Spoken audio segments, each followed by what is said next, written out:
It's NFL Prime Time, and welcome to the program. Chris Berman, Booger McFarland.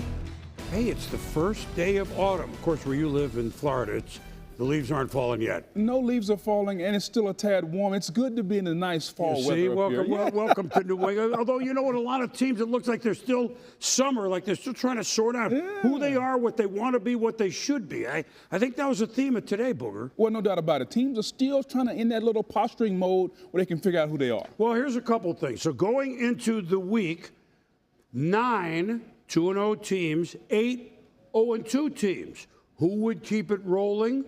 Who would get off the schneid? And I think two of the most interesting ones met in the home opener in Pittsburgh, the Chargers and the Steelers, in the big ketchup bottle. I'm still calling it that. I'm sorry. I like the stuff, all right? So these 2-0 teams with two coaches, Mike Tomlin, Jim Harbaugh, they know what they're doing. They know what their teams are. Justin Herbert, unfortunately, got hit by his coach, which he does before every game, but the Chargers were hit by injuries. Joey Bosa, great player, but seems always nicked. Yeah, it's kind of like Bigfoot. I hear a lot about him, but I don't see him a lot, Boone. So he left the game for good. Under 3 minutes to go, first quarter. Herbert, to Quentin Johnson. He was really quiet last year. We've heard from him this year, 7-0 Chargers. Quentin Johnson, one of the most improved players in the National Football League, catching everything this year. So the Bolts leading on the road. Now, Justin Fields, 2-0 as the starter. Scotty Miller breaks a tackle. That's a 20-yard game for the Steelers. A few plays later, 3rd and 3. Well, we know that Fields can do this. I'll keep it myself. That's a big hole. We're tied at 7. Zone read, don't block the defensive end. Fields walks in. Now, third quarter, we're tied at 10. You knew this game would not be like a high-scoring game, and the ball is bounced and deflected to Bud Dupree after a couple of doinkers. Tips and overthrows. The defense says we got to get those, and they did. Chargers defense fired up. Fields bummed. Now midway through third. However, welcome Pittsburgh defense. So Landon Roberts sacks Herbert, and his ankle, which is high ankle sprain he already had, gets rolled on. Yeah, the Pittsburgh front seven took over this game, especially in the second half, Boone. So Herbert had to go to the medical tent. He would not return. Taylor Heineke, remember, started Washington, started Atlanta. Interesting player. He's not Herbert, though. 13-10 Pittsburgh. Here we go. It's midfield. Heineke. Yeah, well, that TJ Watt, the beer just flowed out of the bottle, that's for sure. 99.5 sacks on his career. A half to 100, Boone, will be one of the fastest ever. And then Fields to Calvin Austin, the third. He could go all the way on 2nd and 7, 55 yards. The Steelers have opened up a 2-point lead. And the Pittsburgh Steelers, yes, they won 2 road games. They've won this at home. They beat the Chargers. They give them their first loss all year in a battle of 2-0s. So the Steelers are 2-0. And after the game, well, where are we here? I will say this. The Pittsburgh Steelers, they've not allowed more than 10 points to anybody in their 3 wins. Pretty darn good. We were in for a fight. Styles make fights. They're assembled like we're assembled, and so we knew it was going to be an entertaining game. They're playing great defense. We're playing great defense. We had to challenge our defense to outperform theirs. I thought they did. Well, we will talk more about that in a minute. Now, the other 2-0 versus 2-0. Houston, highly touted for good reason. That's surprising. 2-0 Minnesota. That's Stephon Diggs, one of the biggest catch maybe just about in Viking history in this building, comes in with Houston, but look what happens. Kamu Grugier, and the Vikings take over with their defense on Houston's 21 as Stroud is picked off. Sam Darnold, he moves. He has Justin Jefferson. The Vikings are moving on up 7-0. Really good job of Darnold coming out of the pocket and allowing Jefferson to uncover. Now Darnold, next possession, play action. He's open, 28 yards to that man. Can't leave him that open, although he gets open on his own there. 28 yards. He caught 6 for 81. Now Darnold. Good pocket. Aaron Jones had a big game. Whee! Into the end zone, 14-0 Vikings. Great protection by the offensive line, and the Vikings are rolling. Yeah, they are. Third quarter, little trickery Vikings. The pitch, the hand, the toss. Oh, this looks good. all the way down to one defensive pass interference on Jalen Petrie. And so the Vikings in business at the 1. Darnold. Jalen Naylor with good coverage. Touchdown, 21-0. Good coverage, but great ball placement, even better catch, Boom. 3rd and 11 now. Houston trying to get in it. Stroud. Nico Collins between 2 defenders. Here comes Houston. You knew they would. 2nd and 5. Texans. Stroud to Cam Akers in the flat. The little spin. They're on the board. 21-7. Field goal Minnesota 24-7. 4th, early 4th. 3rd and 8. Stroud steps up, looking for Collins, but overthrows. Cameron Bynum is there for the pick. Yeah, Stroud just a little off today, Boom. He stepped up in the pocket nice, but that throw's late and behind over the middle. They're always going to get picked. That Viking crowd was roaring. Yes, The horn blowing. sir. You know that. Vikings next drive is a Jones.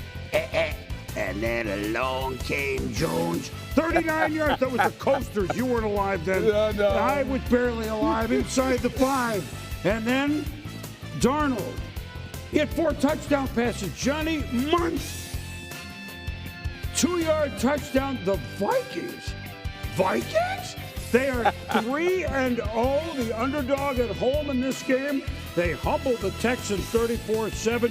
Our Kimberly Martin with Justin Jefferson afterwards. He's killing it, man. I mean, just his composure back there. And even we missed plays out there on that field. I mean, he's just doing it for us, man. We're going to follow behind him throughout the whole entire way. But as long as he's coming in here, having that confidence to come out here and play the way he's playing, us as players, we're going to back him up. Are the Vikings for real? Yes, we are. If y'all ain't know by now, wake up. Wake up! They're 3-0. The Minnesota Vikings are 3-0. Kind of, here's Detroit, here's Green Bay in that division. Yeah, they lost. Sam Darnold is who he was talking about there. And oh, by the way, they brought their defense. It's amazing the confidence that a quarterback and a coach and that connection can have on an entire team. Because this team sees Sam Darnold performing. Boom, 4 touchdown passes, spreading the football around, throwing the football to all levels, accurate with the football. And then on the other side of the ball, Brian Flores. He's been through a lot, and now he's found a home as a defensive coordinator in Minnesota. It's not an amoeba defense, and it's not the 46, but they bring a lot of pressure. They come from everywhere, and those guys are buying in. And so now you got guys like Harrison Smith, who's a veteran. Now he's reinvigorated because he's coming down making plays. You got guys like Brenner coming around. So many guys are in position now to make plays. It's exciting to see when a team comes together. A cast-off quarterback and a defensive coordinator trying to make his way back in the coaching ranks, and they're all playing well and they're confident in each other. We didn't see it. Jonathan Greener played at Houston last year. Yes. Sacked Stroud 3 times. The Vikings had 4 sacks. We told you Darnold's numbers. And, you know, look, for Houston, it's not an excuse. You're not going to go 17-0, I'm sorry. The hardest thing in sports. Yes. Great expectations. Yes. So they're learning to live with it. And today was, not a reality check, but today was that. And with those expectations come a target, and everybody's going to give you their best every week. And Yeah, Houston has to realize that. Yeah, and they do. Yeah. Speaking of best, all right, we showed you Coach Tomlin, we showed you Coach Harbaugh. Yeah. Both coaches came into this game undefeated because we know what we have, Booger, but we also know what we don't have, and this is what we're going to do, and we're going to do it great. And Pittsburgh did exactly what they've done, starting with defense, obviously, again. It's amazing how all the Pittsburgh games look the same. Think It was about over in 240 today, by the way. They all look the same, Boom. Pittsburgh's front 7, led by Hayward and Watt, Yep. they usually dominate. They don't give up many points, 10 points or less in every game the defense is giving up. They want competent quarterback play. They don't need great. They need competent. They need an offense that doesn't turn the football over and can make some plays. And now they have an athletic quarterback in Justin Fields who's made strides in week 1, week 2, week 3. They're not turning the football over. He's using his athleticism to make plays. And I don't know if Mike Tomlin is going to name him the quarterback, but this team believes in Justin Fields. They've always believed in that defense. And Pittsburgh right now, Boom, they're undefeated, and they look like they understand and they feel like they know who they are. Yeah, they've allowed 51 points. That's the lowest for a 3-0 team since 2005. We could go on. They gave the Chargers only 168 yards. Herbert, that's what bears watching. They play the Chiefs next week. I know it's still September. And then they have a bye. So we'll see how that goes. It's Sunday night. We don't know. But Pittsburgh, 3-0. Raise your hand out there if you thought Minnesota and Pittsburgh would both be 3-0. Okay, you're lying to me. Here we go. Now, we all saw Monday night the meltdown by Philly, the outstanding work by Atlanta in the final minute. Here come the Eagles into the Saints, who've scored 91 points. So this is big trouble, right? Here we go in the Big Easy, right? What would we see? You know, short week, the whole deal with Philadelphia and Jalen Hurts and company. The Saints, the offense has been the headliner, but with the big lead, their defense is pretty darn good. The Honey Badger, Tyrann Mathieu, intercepts Jalen Hurts early. Yeah, Honey Badger made him pay. The receiver ran a wrong route. He picked it. So, 3-0 Saints. Hurts tries to scramble. That's Carl Granderson. Ball is out. Willie Gay came over from the Kansas City Chiefs, recovers. Saints can't capitalize on this turnover. Nick Sirianni's defense playing good. 14 seconds to go in the half. Saquon Barkley. He is stuffed at the line, 4th and 1. So they leave points on the field. What does that sound Didn't familiar? quite understand that. Nick Sirianni should have kicked the field goal. Would he come back to haunt him? 3-0. The Saints are playing a game that's 3-0. Barkley on 3rd and 6 only gets 3 yards left. Kick it! I think it's the 3 fingers we're looking at. Go for the 3. So 4th and 3, they don't. Brian Bresee with the sack. It stays 3-0. Really good job. That Saints defensive line was playing hard all day. I think they wanted 3 cheesesteaks. Yes. They don't have those in North. They have po' boys. Yeah, there you Hurts go. to Devonta Smith. Fighting. Oh, my goodness. Slam by Christian Boyd. Shaken up. Had to leave. And his fellow receiver, A.J. Brown, of course, not playing. Oh, man, I can't watch this. So it was, you wouldn't think, right, this type of game. But then, Saquon Barkley from his own 35 could go all the way at 65 yards. Fly, Eagles, fly, even in the Superdome. They lead 7-6. Jake Elliott, now they're going to kick a field goal at 60 yards. I know he can make it, but he didn't. And the Saints get the ball at the 50. Look, you've held them without a touchdown. They're going to score one at some point. You said it, boom. Derek Carr to Chris Olave. Saints have the lead. Minute 16 to go, but Hurts to Dallas Goedert. 40, the 30. The Eagles in the red zone, 10 for 170 for Dallas Goedert. Next play, Eagles buckle up their chin strap. Barkley up the middle for a touchdown. He also gets a 2-point conversion, 15-12, under a minute to go. 2nd and 4, Saints own 36. Carr, gonna go deep. Reed, oh darn, you've sunk my blanket ship. Makes the sliding interception. Eagles, who gave up, all the length of the field on Monday night, they bring the defense. Eagles 15, Saints 12. Nick Sirianni on the clutch. Jalen Hurts. Shoot, he played his butt off today. I got Jalen Hurts is a winner. He's a winner. He wins, right? What you tell me when he hasn't won, he's a winner, right? And man, I'm proud of him. I can't say enough good things about his response. So the Saints, they fall from the undefeated ranks. 2-0 Tampa Bay. Sean Payton as young Bo Nix. They're not going to win at Tampa. I mean, they haven't looked good. They really haven't. Nix throwing deep to Josh Reynolds. No, wait a minute now. What did I just say? It's a 31-yard completion. Don't worry about it. Bucks will stiffen up, won't they? But here comes youngster Bo Nix. Oh, I'll take it myself. 7-0 Broncos? Broncos? They look good. I thought it was hot down there. It is. They're coming out of the mountains. Come on, Boog. Baker Mayfield to Mike Evans. Here comes, along came another Jones. That's Brandon Jones, 37 yards. He's still going. And the Broncos inside the 10. Now we're 4th and goal off the interception. Next to Jaleel McLaughlin. They've got him. No, they don't. Wow. Touchdown, Denver. Really good job by him freezing the defensive end. And once you freeze him, I have better stop-start. He gets to the corner. Nice play. They made the move on Anthony Nelson. 14-0 Denver. Second quarter, after Bucks go for it on 4th, don't go anywhere. Broncos now lead 17-0. Javonte Williams fighting for yards, but forgot the ball. initially ruled down on the play, but challenged, and it's overturned to a fumble. And that's a good call. Levante David, the ageless wonder, forcing a fumble there. And maybe, just maybe, boom, Tampa has life. Off the fumble, Mayfield. Chris Godwin. He's had a great start, as has Baker Mayfield this year. But it's still Denver 20-7 at the half. Now 23-7, another field goal. 4th and 3. Mayfield trying to take it himself. They really don't have much of a running. He's got the most rushing first downs for the team.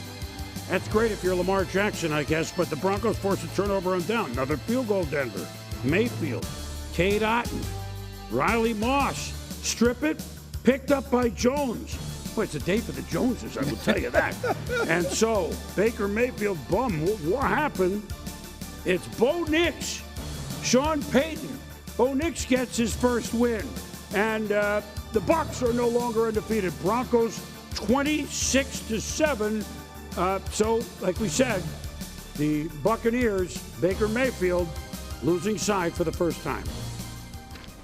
This is a good lesson for our team overall of you have to prepare like you're playing in a playoff game every week, or else this can happen. I mean, we got our asses kicked. There's physicality-wise, execution-wise, all over the board for us. So it's a good lesson for our team, for the young guys that haven't seen it before, of what you need to be prepared for, how detailed we need to be, and for it to happen this early on, I'm going to take the positives from it and take this one on the chin. There's nothing else to do besides that and go from there.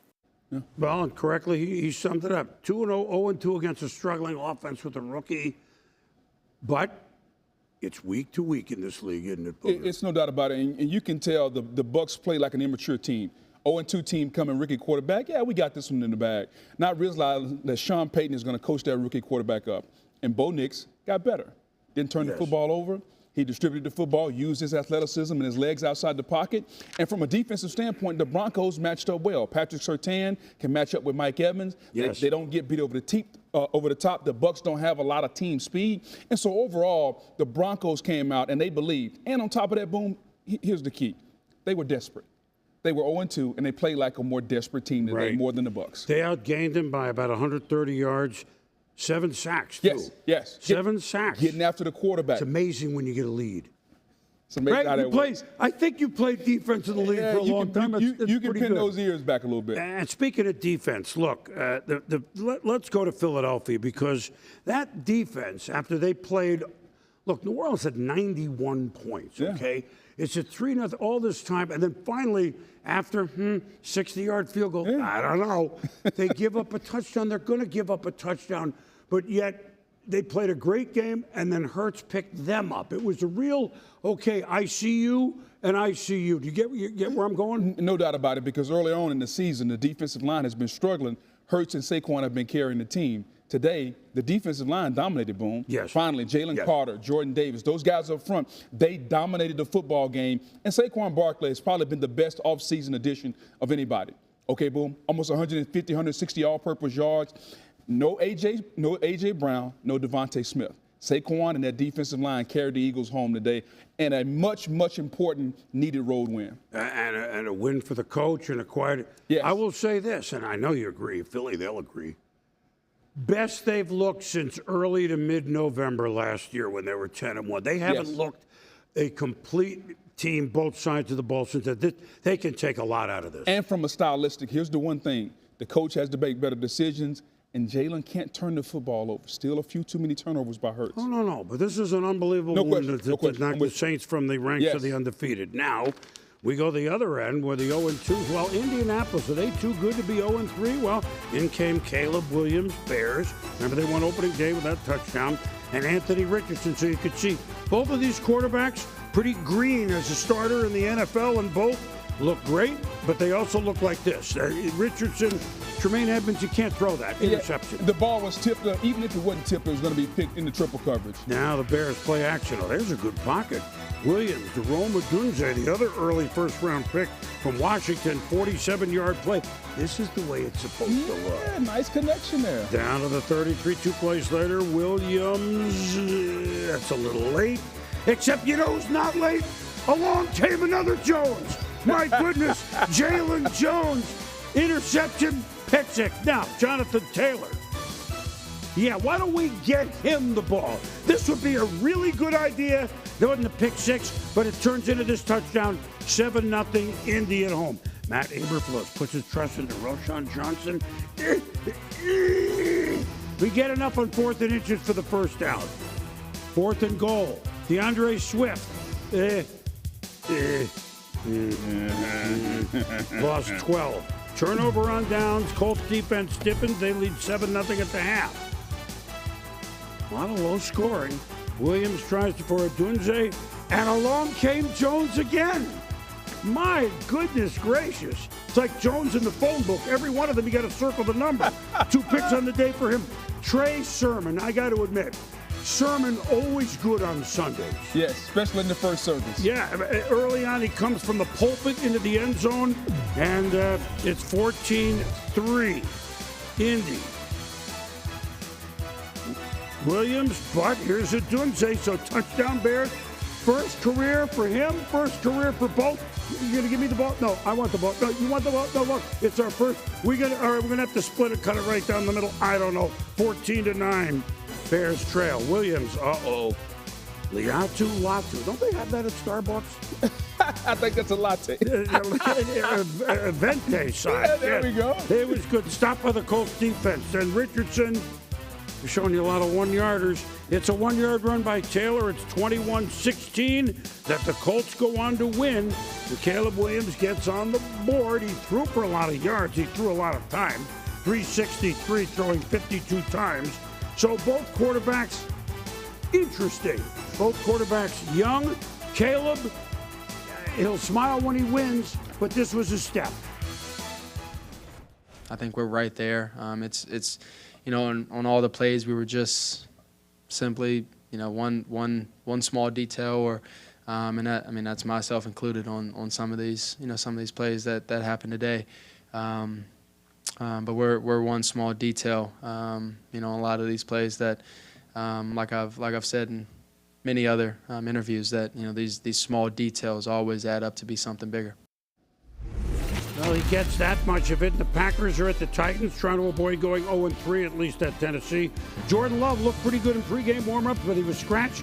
Malik Willis, the former Titan, back to his old stadium where he played a little bit. He's quarterback, having won last week. And he finds Christian Watson down to the 6th, 30-yard play, back in scoring position. Now Willis can do this, Booger. Touchdown, 7-0. Love this play, boom. It's a zone read. He's reading the defensive end. He collapsed down. You pull it. Now you go score, and he did. All right, first Titans drive. Will Levis, he's interesting. He hits Josh Wiley around midfield down to the 47. 23-yard completion. Levis. Ooh, Nick Vannett is there in Tennessee. We're tied at 7. This might be fun. Yeah, just maybe. In all sorts of ways. Levis. Jair Alexander. He's gone. Oh, my goodness gracious. It's a terrible read by Levis. Alexander never backed up, read the play the entire way. You just can't throw that if you're Levis. They lead 17-7, kick a field goal 27 at the half. 22-7. Now, third quarter, Levis. 4th and 2. Going to roll it up himself. You got to give him A for effort there, but turn it over on down. Yeah, but he also has to know it's 4th down. Throw the ball, maybe you'll get a flag. Now Willis. This is set up nicely for Emmanuel Wilson. Getting blocks. Look at him go. 30 yards. Beautiful play call and execution. One of the better screen teams in the league, the Packers. Yep, and Matt LaFleur, the coach, said, hey, you know what? It's 27-7. Now, 27-14. Ball comes out for Levis. Kingsley Enagbare gets the strip sack. Green Bay gets possession. Still a 2-touchdown game. Pocket collapses. Green Bay sacked Levis 8 times. It's good by that Green Bay front. Over 2 minutes to go in the game. Levis. Well, this you get it. All right, I'm just heaving it, but it's Xavier McKinney makes the pick. The Green Bay Packers, the youngest team in football, average age under 25 years per player, and the Packers win at 30-14. So 2 impressive wins without their starter, which is you can't ask for much more than that. 7 turnovers in 3 games for Will Levis. You can ask for more than that. Well, you can ask for a lot more, Boom. He's leading the league in turnovers, just can't give the football away. He's got to get better. It seems like we're having this same conversation about Will Levis every single week. Well, we were having a conversation about Bryce Young and the Panthers, but as you know, Dave Canales, first-year head coach, made decision. Bryce, you're going to wear the headset. Take a look at the red rifle. Andy Dalton is back. Steph Curry watching as it's the Raiders' home opener. The Chuba Missile Crisis. Wait a minute. Panthers?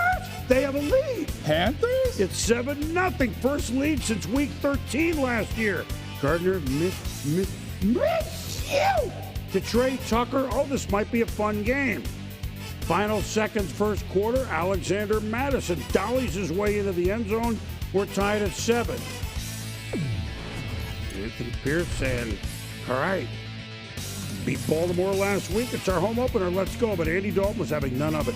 Xavier Leggett over the middle, 35 yards. Panthers on the move. A few plays later, 3rd and goal from the 5. Dalton. Oh, how nice is that? Deontay Johnson touchdown. The red rifle, perfectly placed pass, nice catch. Yeah, but that wasn't even a rifle. That was like the red lobbing rifle. Then Dalton and Johnson, 35 yards. Here come the Panthers. Next play. Watch this now. The Panther fans are going, this is Vegas. What happens in Vegas, I hope it doesn't stay in Vegas, because we could do this to Adam. Oh, what a feeling. He's dancing on the ceiling. The Panthers, he was hurt. But the first win for Coach Canales, they win 36-22 against a team that beat the Ravens on the road. Boom, the Panthers were kneeling the ball down at the end. We've not seen that since we saw it twice last year, maybe. And so the Panthers win it 36-22. All right, so we saw that. Green Bay, they're going to get Love back next week, we assume. We don't know that as we do this show. Matt LaFleur in these 2 weeks, all right, we understand what he did last year. Yeah. But what, again, like the Pittsburgh discussion, we have this. We don't really have this, but we can do this pretty well. Why don't we do this with Malik Willis? The whole team bought in, and it showed. It's about playing complementary football. Jair Alexander, pick 6, takes it to the house. But what do I have from an offensive standpoint? I learned more about Matt LaFleur in the last 2 games than I learned his entire coaching career. Because it doesn't matter when things are perfect, because that's not the NFL. What can you do when some of your pieces are missing, when your starting quarterback is not there? Can you coach the backup up to make sure that not only can he not lose the game, but he can make some plays? Malik Willis was a cast-off at Tennessee. Now in Green Bay, it's amazing. He looks very competent. Okay, I'm going to take what he can do, his athleticism, move the pocket. I'm going to run some zone read. I'm going to allow him to throw some one-on-one balls. And Matt LaFleur is doing an outstanding job, and his team sees that. And his team will understand that it doesn't matter who we put out there each and every week. Our coach is going to put us in the best position to win, and that's the job of a coach, and great job by Matt LaFleur. When you're a contending team, as Green Bay certainly showed last year and that they are again this year, you hope. Usually the model is if your backup comes in on a contending team and plays 4 games, can they go 2-2? Yes. So this would be, can they go 1-1? They went 2-0. Pretty good. Pretty good. Bears, Williams, Colts, Richardson, room for improvement. But every game, they're going to learn more. We saw a little more out of Caleb, but both of them had head scratchers, which young. Hey, Richardson's played less than 20 games as a starter. That goes back to high school, and we know Caleb's new. This league, Boom, is about experience. And the only way you get experience is on the job. Like, we can't go play PlayStation. You got to step out there on the field, and you actually have to play the game. And sometimes it's going to look bad because we're all watching. This is not on-the-job training where you can go behind where nobody looks at it. And I think both of them, you just want to see incremental improvement. I think we're seeing that a little bit more from Caleb. Anthony Richardson has to stop turning the football over. Turnovers are the equalizer in football. If you want to be a good team or a good quarterback, you can't turn the football over. No, that's for sure. And, you know, all these 2-0 teams. Yeah. Seattle is 2-0. Shh, don't tell anyone. They're at home against Miami, who, of course, as you know, is without Tua. So Skylar Thompson going to start. There's Tua on the sidelines. We obviously wish him the best. He's going at least. But with Geno Smith, now he has had a reincarnation these last few years. And I just think Smith to Metcalf is going to be outstanding all year. I said it, but I mean, I know it's not news that Metcalf is outstanding, but this gets it deep. And then Zach Charbonnet. Nice vintage. Uncorks for a touchdown. Here we go. We get the cork. 10-0 Seahawks. Smith in trouble out of his own end zone. Oh, no, you can't do this. Kader Kohu on it for Miami. No. Yeah, no doubt. If you're Geno, sometimes you got to know when the journey's over. Tips and overthrows, the defense always get those. Good job by Kader. Yeah, you give Seahawks credit. They only allowed a field goal 10-3. Next play from scrimmage. Smith. Nice pocket. DK Metcalf. 71 yards. Look at the strides. Usain Boltish. Boom, he's a physical freak. 6'3", 230. Use your athleticism and your physicality, and he did that. So just about all the points in this game were in the first quarter. 17-3 after one. Skylar Thompson. Flag flies. Boye Mafe, who's coming on for that defense. McDaniel furious with the officials. Dolphins punt. It scores the same at the break, 17-3. Third quarter. Terrell Dodson, former Bill, comes right through the gap, sacks Thompson. He walks off gingerly. And so we'd have to bring Tim Boyle in. Then Thompson came back. And then a little swing out to the left. But Thompson's down after this play. And so now Boyle has to finish the game. And leaves with a chest injury. We hope he's all right because he's okay. Like he understands the offense. You hope he's okay, but now they're down to a starter and a second stringer, and not many teams can perform with their third-team quarterback. Hey, you don't ask for excuses. Yeah. They beat Bo Nix in Denver. They beat Brissett in New England in overtime, and they beat a Tua-less Dolphin. They don't ask. It's acorns for the winter. They have 3 acorns already while no one's looking. The Seahawks are 3-0. Boom, they don't ask how. They just ask how many at the end of the season. They add them up. And Geno had another strong game, except for that one play, 26 of 34. Now, I had a feeling this would be fun. Lions, Cardinals in Arizona. Arizona having just leveled the Rams. They never beat McVay.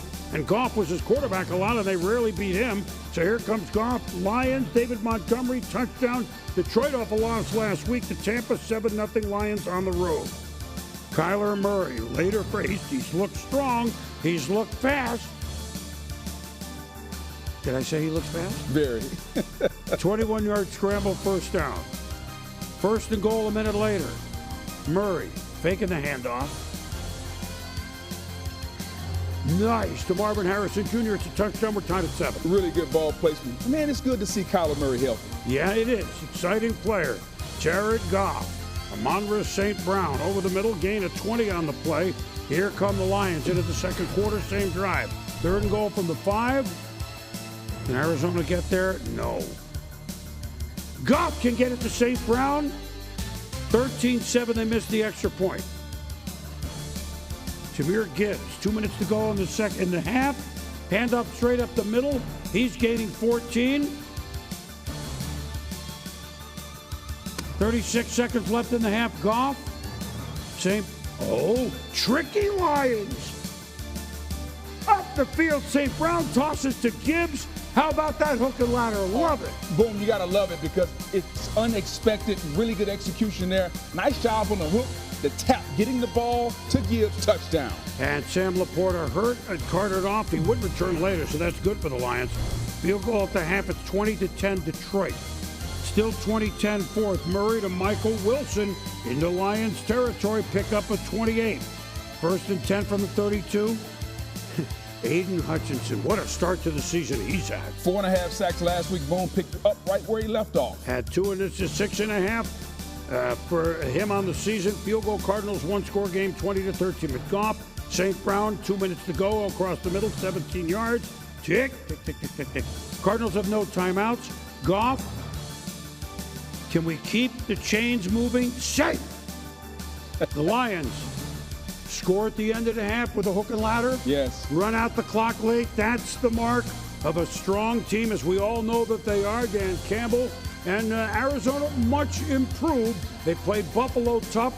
They clobbered the Rams, but they're 1-2. So Detroit, what did he throw? Like 60 passes last week, off 18 of 23 on this day. Now, the Ravens, they're 0-2? Really? They're into Dallas. They face Dak Prescott after last week's bombardment by New Orleans. Lamar, Dak, what would happen? Well, except for the end, I kind of told you, Booger, what was going to happen. Jackson to Nelson Aguilar. What's that tackling? Really? There's no tackling on that, Boom. Good move by Aguilar. Give him credit. 56-yard gain down to the 5. Derrick Henry. Shocker. We're inside the deep red zone. Touchdown. 14-3 Ravens after the first. Lamar. Rashad Bateman. Open? Wide. 21-6 at the half. Baltimore. Third quarter. Same score. Henry. 3rd and 1. Oh, there's a hole. Oh, you think I'm slow? Get out of my way. 29-yard pickup. Boom, how about the stiff arm? Josh Norman is having nightmares seeing that. We love it. Stiff arms the rookie, Kalen Carson. Welcome to the NFL. Now Henry bounces outside, twirls, runs. 28-6, the Ravens just trying to run through the Cowboys. Micah Parsons fans. Oh, wait a minute. They're giving a 48, 44. Even the hats are bigger in Dallas, but not the play. Give Dallas some credit. Here they come to Kevontae Turpin from Dak down to the 1. Next play, about 9 minutes to go. Touchdown, Dak. Don't get to 28-12. Onside kick. You can do it in the fourth quarter. Brandon Aubrey. Oh. C.J. Goodwin falls on it. Fossils special teams coming through. Then Prescott to Jalen Brooks. So this game should have been iced. But here comes Dallas. Crowd getting into it. Prescott. Jalen Tolbert. Now he's wide open. And they're going to go for 2, of course. Down 28-18. Looking for Rico Dowdle. I doubt it's going to be completed. So it's a 10-point game, but they're in it. Another onside kick. This time, that was recoverable too. Yeah, no doubt. That was well done, but Zay Flowers gets it for Baltimore. Ravens go 3 and out all of a sudden. Really? And so now, 5 minutes to go. 3rd and 2, own 17. Dak off back foot. Hunter Lipke. More than lip service, a gain of 24 yards. 3 minutes to go. 3rd and 10 from the 16. Dak. Turpin. 28-25. Ravens need a first down. Cowboys out of timeouts. Why don't the quarterback take it? Lamar. 10-yard gain. Ices it. Jerry's team came back. Coach Harbaugh's team, John Harbaugh, they avoid the 0-3 start, and they play, Buffalo next. Dallas, they don't give up in the 40s. We'll talk about it in a minute. But they lose to Baltimore, who gets off the schneid. Mike McCarthy's team has a Thursday game on the road at the Giants. The reality is, we got to get off this merry-go-round of going 9, 10, 11, 12 plays and not scoring a touchdown. So, we've done it now 3 weeks in a row. So, we're extending drives, but it's, we got to, the start was, we had 3 penalties there right out of the gate, 1 on special teams and, 2 on offense. So that, that's definitely not the start. That's, we talked about taking the ball. That's not the start we were looking for. No, look, the last 3 home games, the playoff game, the Saints game, and then this, that was 28, so they give it up, 120? Is that the math that I'm doing? At any rate, you get the point, that's at home. The Ravens, but the games they lost, they outgained their opponent by 100 yards, so it's not always yards. 456 total yards for the Ravens. I actually was surprised that Dallas made a game of it. The Ravens were 1 score away from putting a stamp on it, but they did what they had to do. Yeah, those yards are not indicative of the game. It was too little, too late from the Cowboys. Of those 450, 250 of it was rushing on the ground by the Ravens. Lamar, Derrick Henry had 151. And the same issues we talked about with the Cowboys last week, the same issues we're going to mention this week. Not being able to stop the run, a little too small on defense. And at some point, teams are coming into their building. First it was the Saints, now it's the Ravens, and they're physically manhandling them. Teams have figured out, if we don't let Lawrence and Parsons rush the quarterback, remember this, you have to earn the right to rush the passer. And the Cowboys are not earning that. So really good job by the Ravens. And anytime there's a big game, you and I always talk about this, Lamar Jackson is going to run. He almost had 100 yards today. So the Ravens getting back to who they are, their identity, and their defense played really well, especially early on, was a good job. Yeah, big win for Baltimore. And again, we see Dallas on a short. Maybe the best thing for them is to play football right away, honestly. Yes, Thursday night, yes. Honestly, I know Yeah. it's a road game, Yeah. the Giants, whatever. Yeah. And speaking of the Giants, wait a minute, the New York Football Giants, they scored 3 touchdowns last week, didn't allow one, and lost the game. That happened like once before. It's hard to do. Daniel Jones, Giants in Cleveland. To Malik Neighbors, the rookie. How about that catch over Emerson? They call that getting Moss Boom. You know where he's from, LSU. Of course, you're all over this. Then, 3rd and goal, under 2 minutes to go here, second quarter. Jones in a 7-7 game to Neighbors. Shazam, Shazam, Shazam. It's a touchdown. How about the moves that this youngster's showing? Really good job of getting right foot down before left hand hitch, 2 feet down, touchdown. 14-7 Giants. Then Brian Burns hits it out. Giants recover. Elijah Chapman. They're having fun. Boom, how about the Giants? 8 sacks on the day, and that was one of them. Giants with Taylor and Banks playing, and maybe I didn't see it. This is Jones to Neighbors. The Giants, they lead 21-7 on the road. Neighbors caught 8 for 78. Now 4th quarter.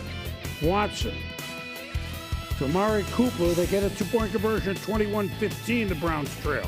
8 minutes to go after forcing a punt. The Browns, they don't get the handoff. He had Watson and Ford. It's a fumble. Ojolari recovers it. Kevin Stefanski hangs his head.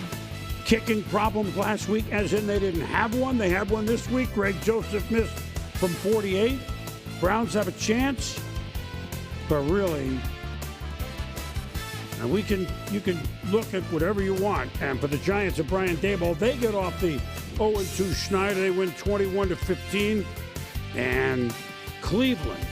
And these two teams are in purgatory, really, with Jones and Watson. They got to play them. Watson's got a way to go. Watson hadn't played well in a long time, and he didn't today, Boom. And if you're Cleveland, you have to wonder, is this another lost season since you're guaranteed $240 million to Deshaun Watson? That does not look good at all. The Giants playing with moxie. Give them credit. 49ers Rams. There are more players on the injury list that you heard of than were playing in the game. Of course, I'm kidding, but it really is true when you look at who was out for everybody. Stafford against Purdy. The Rams home opener, they want to do well. Juwan Jennings, yes, of the Super Bowl, Juwan Jennings. Second touchdown of the day for him, 14-0 Niners after first quarter. Stafford, Kyron Williams. He does the flip in the end zone, not Flipper Anderson, but the Williams flip. At least he was a Ram, right? 14-7, the Rams trail. Purdy to Jennings. That would be a hat trick. Purdy to Jennings 3 times. Hey, this is a really good timing job there by Jennings getting open. Purdy gave him a nice catchable ball. 21-7. Niners need to put this thing away. They lead 21-14. Purdy, Jennings makes an acrobatic catch. They do it. Unbelievable play on the ball. How do you get it? That's just great hand-eye coordination. Boom, to go up over a man, use that height and length. 11 for 175 he caught. Niners kick a field goal. They're up 10. Stafford to 2-2 Atwell. It's a 50-yard game. They're blowing the horn because the second goal for the Rams. Williams, draw, touchdown. He had 3. We're tied at 24. Under a minute to go in the fourth. The Rams have forced a punt. Xavier Smith, deep. Uh-oh, you can't allow this. Xavier Smith is going to bounce it 38 yards into Niner territory. 42 seconds to go in regulation. 1st and 10. Rams. Stafford. Colby Parkinson flags are thrown. The refs. What do you think? What do you think? What do you think? That's a great call, Boom. You've got to turn around, at least play it, make a play on the ball. Field goal range. Joshua Carty, 6th-round pick from Stanford. They drafted a kicker so we could make clutch kicks like this. 37-yard field goal. And so the Rams, they get off the schneid. The fact that they're 1-2 is, good for them. The San Francisco 49ers, after that opening Monday night win that we saw, they're 1-2. I understand he's not playing, but still an eye-opener. Look, it's 1-2, as we said. But, Booker, what would worry me for San Francisco, we understand who's not playing offensively. A 14-point lead in the division. I know it's on the road, and they gave it up. That's not their deal. That would concern me. Well, it's very concerning because this team is built to run the ball and rush the passer. That means when you get a lead, you can extend the lead and you can salt the clock away, and they couldn't do that. So they're not in the midseason form right now. They got to continue to get healthy, especially offensively. But to your point, Bosa and those guys on defense, when you get a lead, trust me, I know you got to close these games out. You do. One little note about Detroit. We said there many, many years, like tons, that you couldn't say this. 9th straight Lions win following a loss. That speaks to a lot of things. Character. That's what that is. That's character. Character. Yeah, no doubt. So, look, we're down to what? When you look at undefeated teams, of course, Kansas City, as we speak, has yet to see if they go 3-0. Buffalo plays Monday. We'll see if they go 3-0. We got Seattle, Minnesota, and Pittsburgh. What a perfect segue into game balls, because why don't we go with a couple of players from 3-0 teams? Who's yours? And no doubt about it. And I'm going to a guy that probably doesn't get enough love, Cam Hayward, defensive tackle for the Pittsburgh Steelers. Been playing a long time, going 14 years. 4 tackles in 3 solo, 2 tackles for loss, 1 sack. But his game is more than just numbers. His impact is what it should be. He controls the line of scrimmage. He's a veteran leader. He's been there a long time, and they follow his lead. Outstanding game today by Cam Hayward. Yeah, you know from that position, T.J. Watt would tell you, too. He makes T.J. Watt even better than he is on his own. Yes. Sam Darnold, ex-Jet, now undefeated. Not 1, not 2, not 3, but 4 touchdown passes for the Minnesota Vikings, who people thought would be interesting with Jefferson, etc., but not this interesting. 3-0, one of the handful of teams, so he gets the game ball. And so congrats to both of them. Now, Sunday Night Football, the Chiefs going on the road for the first time this year against Atlanta, because you know off of that Monday night when there'll be a lot of juice down there going on. So that's a fun Sunday Night Football game. Scott Van Pelt, as always, with the highlights. Scotty? It was a stunning comeback for Atlanta on Monday night. Boom, you're right. They come home for the visit from Kansas City, looking for a 3-0 start. And Cousins and that Atlanta offense stayed red hot. Touchdown drive to win it late Monday, and a touchdown drive to start this game against Kansas City. And the same guys connect. It's Cousins to Drake London. Looks like Kansas City's going to answer, but Patrick Mahomes is picked up by Justin Simmons. That's the 6th time that Simmons has gotten Mahomes. Nobody else has done it more than twice in his career. But the Chiefs, as they so often do, would gather themselves and figure some stuff out. It's still 7-0, not for long. Rashee Rice had a monster night. He grabs the 13-yarder, and this game's tied at 7. Next Falcon drive, Cousins. Gorgeous pass to Kyle Pitts. It's a 50-yard completion, and it gets all the way down to the 1-yard line. The flag was against Kansas City. Next play, Bijan Robinson gets to the goal line and in. Falcons back out in front, 14-7. Third quarter, it's a 14-13 deficit. And the Chiefs would score on their first drive, thanks in part to this Mahomes to Travis Kelce connection. They kicked the field goal to take a 2-point lead. Next Chiefs drive, Mahomes, perfect toss to Rice, gain of 27. And on a 3rd and 7, this is the key in any level of football. Can you hold the opposition to a field goal attempt? No. It's Juju Smith-Schuster back in familiar Kansas City uniform and back in a familiar spot, the end zone. They missed the extra point. Harrison Butker hit the upright, so it's 22-14. Falcons get a field goal, then they're going for it on 4th down there, and Cousins hits London. A few plays later, Cousins on 3rd and 5 looking for Pitts. It's incomplete. Another look here. A lot of times they'll call that arm around the receiver, but it went uncalled. So now 4th down, Cousins, Spagnuolo bringing pressure all night. There were some injuries on that Atlanta front. And 4th down, they cannot convert. So now the Atlanta defense has got to get the football back. That's the 2nd consecutive 3-and-out they force against Patrick Mahomes and that Chiefs offense, who said afterwards he doesn't feel like he's playing his best just yet. Falcons are going to have to be at their best to get down and score a touchdown. It's Cousins to London, 1st down. Cousins to London again on 2nd and 12. He breaks a tackle, sets up 3rd and 1. And that'll set up Tyler Algier here. I wonder, does he get to the line on that last little surge? No, not quite. That sets up 4th and inches. And what an incredible play from Nick Bolton, who comes in unblocked and grabs Nick Bolton by the ankle and just would not let go. As Bolton and that Chiefs defense is able to stuff Bijan and the Atlanta offense, who got down there close in the red zone twice in the last 3 minutes, but could not get in the end zone. As a result, Atlanta falls to 1-2. They welcome the Saints off their first loss next week. Meanwhile, the Chiefs will hit the road for LA, where they'll take on a Chargers team that fell on Sunday and has a bunch of injuries, as Kansas City will look to move to 4-0 next week. Thank you, fellas. Wall-to-wall football as we begin the fall. I wasn't trying to be a poet. Sometimes, what do you say? It just writes itself, Boom. Thanks for watching Week 3 of NFL Primetime. For Booger, I'm Boomer. Hope can be with us every week because we're having fun as long as you're having fun. Have a good week.